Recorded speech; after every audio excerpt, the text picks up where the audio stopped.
আসসালামু আলাইকুম, hi there. আজ আপনাদেরকে দারুণ একটা নিউ স্টাইলে চুই পিঠা তৈরি করে দেখাবো। অনেকে কিন্তু এটাকে চুষি পিঠাও বলে। চলুন তাহলে এর উপকরণ দেখে নেওয়া যাক। প্রথমেই আমি একটা কিমা তৈরি করব, মানে নারকেল আর গুড়ের কিমা। এই স্টাফিংটা আপনি চাইলে যে কোনো পরিমাণে নিতে পারেন। যদি অল্প একটু পিঠা তৈরি করেন তাহলে একটু কম নেবেন। আমি এখানে প্রায় 1/4 কাপের মতো নারকেল আর 3 টেবিল স্পুনের মতন দিয়ে গুড়, মানে গুড়টা দিয়ে সুন্দর করে এটাকে কষিয়ে নিলাম। ভিউয়ার্স, এটা হয়ে গেছে। যে পানিটা বের হয়ে গেছিলো একদমই শুকিয়ে গেছে। চুলো অফ করে এক সাইডে রেখে দিব। এবার খামি তৈরি করার জন্য 1/2 কাপের মতন পানি নিয়ে নিলাম একটা ফ্রাই প্যানে, 1 চিমটি লবণ। আর এটা যখন ফুটে উঠবে তখনই এর মধ্যে চালের গুঁড়োটা দিয়ে দিতে হবে।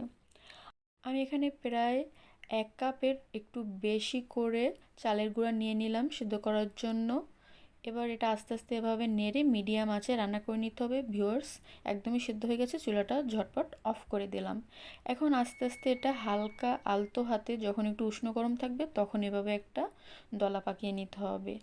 এবারে ছোট্ট ছোট্ট লেচি কেটে আমি এর মধ্যে পুর দিয়ে তারপর সিল করে একটা শেপ দিয়ে নিব। এই শেপটা আমি নিজের ইচ্ছে মতো দিয়েছি, আর আপনারা চাইলে যে কোনো শেপে তৈরি করতে পারেন। চেষ্টা করবেন অল্প অল্প পুর দিয়ে এটাকে সিল করে নেওয়ার।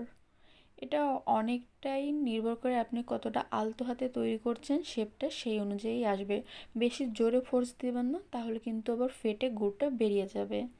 সো এভাবে আমি একটু কর্নার করে এটা শেপ দিয়ে নিলাম।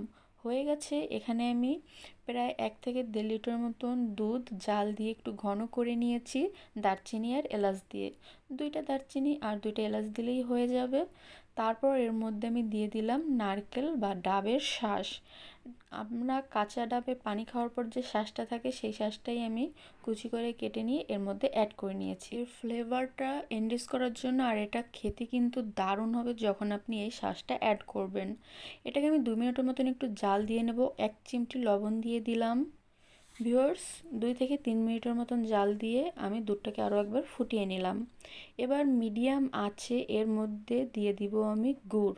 গুড়টা প্রথম দিকে দিবেন না, কারণ গুড় অনেক সময় একটু টক ধরনের হয়ে থাকে। তাই যখন যদি আপনারা প্রথমেই দিয়ে দেন গুড়টা, তাহলে দুধটা কেটে যাওয়ার একটা চান্স থাকে। ভালোভাবে দুধটা জাল দিয়ে তারপরে গুড়টা অ্যাড করে নেবেন।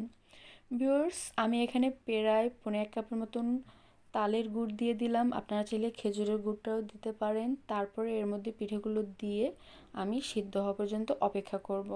একদম লো আছে এটাকে আমি তৈরি করে নিয়েছি।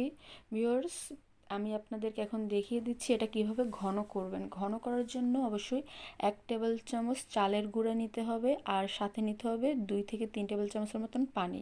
তারপর এই মিক্সারটা তৈরি করে এটা আমরা ওই দুধের মধ্যে দিয়ে দিব, তাহলে দুধটা ঘন হবে আর খেতে অনেক মজা হবে। সো এটাকে ঘন করার পদ্ধতিও আপনাদেরকে দেখিয়ে দিলাম। এখন আলতো হাতে এটাকে আমি আস্তে আস্তে নেড়ে তারপর এটাকে আরও কিছুক্ষণ জাল দিয়ে নিচ্ছি। ভিউয়ার্স, দেখুন পিঠাগুলো একদমই ফুলে উঠেছে, আর এটা কিন্তু সিদ্ধ হয়ে গেছে। সিদ্ধ হয়ে এটা একটু বড় আকৃতির হয়ে গেছে। সো আমি এটাকে এখন নামিয়ে নিচ্ছি, গরম গরম পরিবেশন করে নিচ্ছি। তবে আপনারা অবশ্যই এটাকে ঠান্ডা করে খাবেন। আমি জাস্ট দেখানোর জন্য আপনাদেরকে পরিবেশনটা দেখিয়ে দিলাম। এই দারুণ ইয়াম্মি পিঠাটা আজকে কেমন লেগেছে অবশ্যই কমেন্ট করে জানাবেন। আর এই পিঠাটা কে কে এর আগে এভাবে খেয়েছেন তাও কিন্তু জানাতে বলবেন না। Thank you so much full video দেখার জন্য।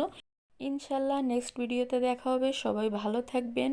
আর এই চ্যানেলটা অবশ্যই সাবস্ক্রাইব করে দিন। টিকটক, ইনস্টাগ্রাম ফলোতে লাইক করুন। আজ আসি, আল্লাহ হাফেজ।